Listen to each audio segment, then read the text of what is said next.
my schedule and Packer games, we never see each other in the fall, so it's great to be here, and I'm really glad to hear the clarification on candy for the parade, because my 11-year-old grandson, who comes to every game, has figured out that if he says Happy D-Days to every float, he gets massive amount of candy. So he'll be the one that will be running up to the float saying that. Obviously, the season's off to a great start, and we're excited to play again this week here at home. And D-Day is always a special opportunity for our players to play in front of a great crowd. It's a fun team to coach. I'm going to tell you, we have a great group of young men that have a tremendous amount of experience. Without question, probably the most experienced team that I've had the opportunity to coach here at the University of South Dakota. A large number of seniors. We have the unique situation of 2 senior classes because of the COVID year in 2020 and those guys getting a bonus year. So we have the class that started in 2020 and the class that started before that that are both seniors this year. It's a group that has really strong leadership out of those returning guys, and a tremendous amount of passion to achieve. Very important game this week, playing the University of Northern Iowa. Anytime you play a game in the Valley, you're playing a nationally ranked team. And they are one of those, a team that's typically in the playoff hunt themselves every year. Last week the Valley had 8 teams. The Missouri Valley Conference had 8 teams in the nation's top 25. Now, what happens is we start beating up on each other, and some of those teams drop out. So we went down to 7 this week. But when it's all said and done, at the end, there's certainly going to be a big group from our conference that is competing for playoff spots and a chance to win a national championship. Instead of saying a lot about some of our players, I know you've had a chance to, a lot of you had a chance to follow the team through the first part of the season. If you want more information on our players, talk to Susan. She probably knows more about them than I do. But I wanted to talk to you a little bit about what's going on in college football. And I wish I knew more, because it is a tremendously evolving situation in college football right now across the country. You may have seen on Monday that the judge initially approved what they're referring to as a settlement that will impact the future of college football, and I'll dig into that just a little bit with you to talk with you about what's going on there, and obviously the transfer portal and how that's affecting the game. Just to start with a little bit in that regard, several years ago now, the NCAA opened up the ability to transfer freely from school to school and be immediately eligible. Originally it was a one-time rule. Now it's not anymore. It's a multiple-time rule. So student athletes can transfer as many times as they want and be immediately eligible. Our football team, we did bring in about a dozen young men who are transfers as part of our recruiting class this year to go along with 24 freshmen that we brought in. Those transfers range from guys that have 1 year of eligibility to guys that have multiple years of eligibility.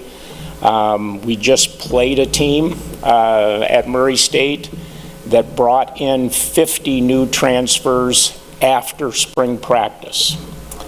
So that tells you kind of the range of how programs are using the transfer portal and in terms of what they're doing from a recruitment standpoint. That's not going away. I think we will, as a organization and an association, address that to at least create smaller windows when student athletes can announce they're wanting to transfer.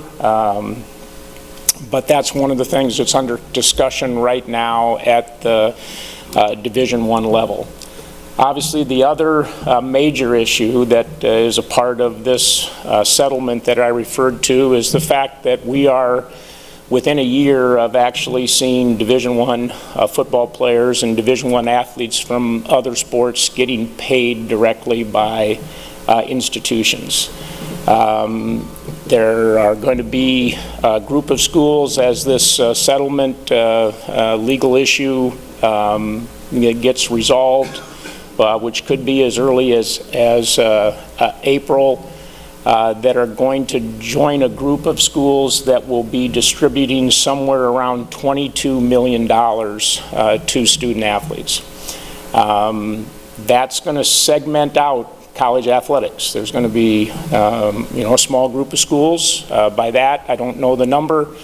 Anywhere from, I've heard anywhere from 60, 70 to maybe 100 that are going to opt in as a part of that settlement and be in a position to distribute that. It's called, a sharing of profits. Those schools that are making hundreds of millions of dollars right now in college athletics be redistributing that back to student athletes. Those schools are also going to be put under criteria that will limit rosters. The number I'm hearing for those schools in Division I football now is 105, that their rosters will be limited to around 105 student athletes, all of which would be full scholarship, where right now at the FBS Division I level, there's 85 full scholarship athletes. At our level in FCS, we have 63 equivalencies that we can divide out among 85 athletes. So there's a lot of things that are going into this that are truly going to change the landscape of what we know college athletics to be. There's going to become, I think, in a very short period of time, a group of schools that are going to look more like professional athletics than college athletics. And one of the, and then what happens to the next group, I think, is the big question, and one that certainly we as a university and athletic department and be in a situation that will allow us to provide a continued quality experience, which includes a great education, but also to have a competitive football program that can be nationally relevant. I am a part of one of two coaches that sit on the College Football Oversight Committee right now, that you feel like you at least have a little bit of a voice, but at the same time, most of the decisions are being driven by those schools now that are in a position to, from a financial standpoint, be in that upper grouping, and I think eventually as that group separates itself, there's going to be a little bit more clarity about what the rest of Division I football is going to look like. That being said, our focus is on this season, and I'm sure there's probably generated a lot of questions, some of which I might have some insight to, and some I don't. But it seems like every week there's some different things that are changing in regard to college football, and those of you that follow it, you're going to see some things that came out today in terms of how student athletes sign scholarships, some major changes in that moving forward, and that's going to continue to be what's happening, I think, in Division I and football over the next 6 to 9 months. So with that, I'm going to pause for a minute and see if you have questions for me. Susan. How have all those changes affected how you recruit these kids? Yeah, that's a good question, Susan, and